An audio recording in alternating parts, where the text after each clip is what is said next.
আসসালামু আলাইকুম বন্ধুরা, কেমন আছেন সবাই আপনারা? আল্লাহর রহমতে আশা করি আপনারা সবাই ভালোই আছেন। আমার মায়ের পাকের ঘর ইউটিউব চ্যানেলে আপনাদের স্বাগত। আজ নিয়ে এসেছি আপনাদের জন্য বাগার পুঁইশাক রেসিপি। পরিমাণ মতো পুঁইশাক নিয়ে কিছু পরিমাণ লবণ, পেঁয়াজ দিয়ে হালকা নেড়ে চেড়ে ঢাকনা দিয়ে ঢেকে দিচ্ছি।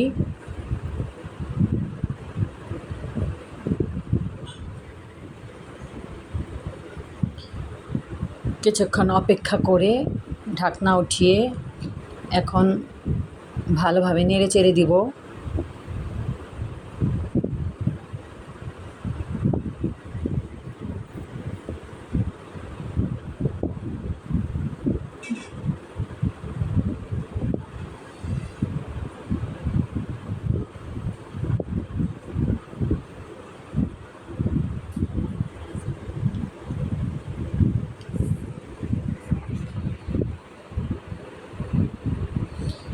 এখন কিছুটা পানি অ্যাড করে দিচ্ছি পুঁইশাকের সঙ্গে।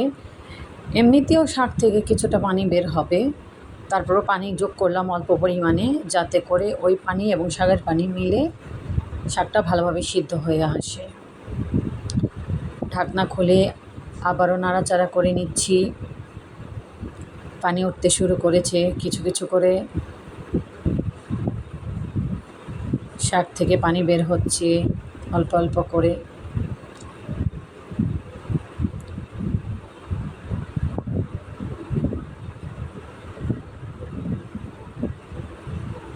এখন আবার ঢেকে দিলাম। কিছু পরিমাণ লবণ আরও যোগ করলাম, প্রথম দিকে কিছুটা দিয়েছিলাম লবণ। অ্যাকচুয়ালি আপনারা অ্যাডজাস্ট করে নেবেন লবণটা কম বেশি, এটা আপনাদের পছন্দ মতো, এটা তো আমরা সবাই জানি। দেখুন এখন বেশ খানিকটা পানি উঠে এসেছে শাক থেকে। শাকের সঙ্গে নরম ডগাও দিয়ে দিয়েছি। শাকটা প্রচুর পরিমাণ টাটকা ছিল। আজকেই রান্না করতে বসিয়ে দিয়েছি।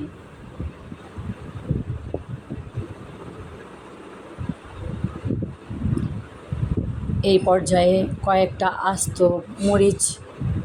কাঁচামরিচ দিয়ে দিলাম।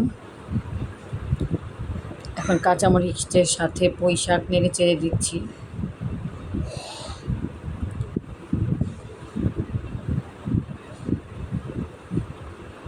এই পানিতেই পুঁইশাকটা সিদ্ধ হয়ে যাবে ডাঁটা সহ। বন্ধুরা, আমার মায়ের পাকের ঘর ইউটিউব চ্যানেলটি নতুন, আপনারা আমার চ্যানেলটিকে লাইক, সাবস্ক্রাইব, শেয়ার এবং গঠনমূলক সমালোচনা করে আমার চ্যানেলটিকে সাপোর্ট করবেন এবং আমার পাশে থাকবেন। আপনাদের দোয়াই আমাকে এগিয়ে নিয়ে যেতে পারে। আল্লাহর রহমতে আপনারা আমার পাশে থাকবেন। এখন শাক আবার নেড়ে চেড়ে দিচ্ছি। শাকের পানিটা শুকিয়ে গেলে শাক সিদ্ধ হয়ে আসবে, ডগাও সিদ্ধ হয়ে আসবে। যখন ডগা এবং শাক দুটোই সিদ্ধ হয়ে আসবে, তখন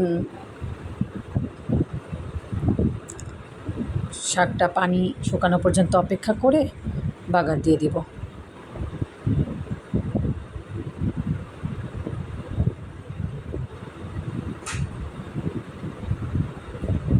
এখন শাকটাকে বাগার দিব।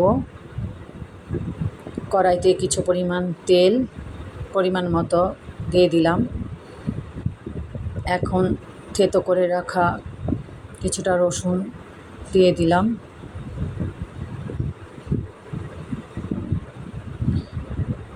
রসুনটা বাদামি রং আসা পর্যন্ত থেতো করা রসুনগুলো নাড়াচাড়া করে দিব।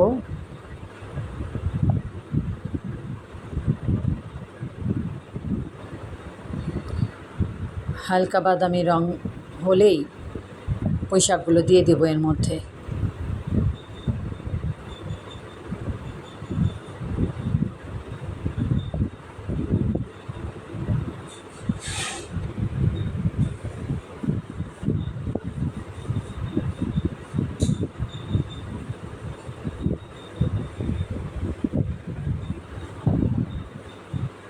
থেতো করা রসুনের সাথে এখন পুঁইশাকগুলো দিয়ে দিলাম।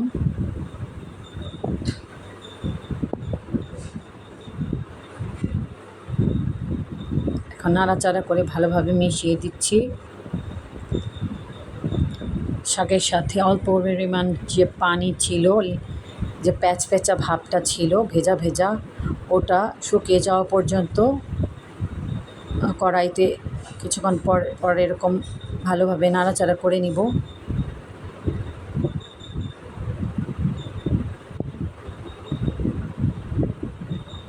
এখন আবারও নাড়াচাড়া করে নিচ্ছি।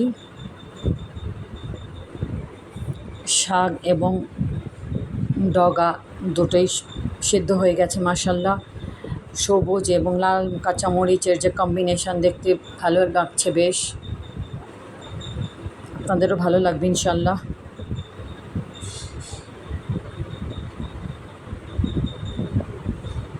চুলাটা কিছুক্ষণ পর বন্ধ করে দেব। হয়ে গেছে আমার বাগার পুঁই শাক।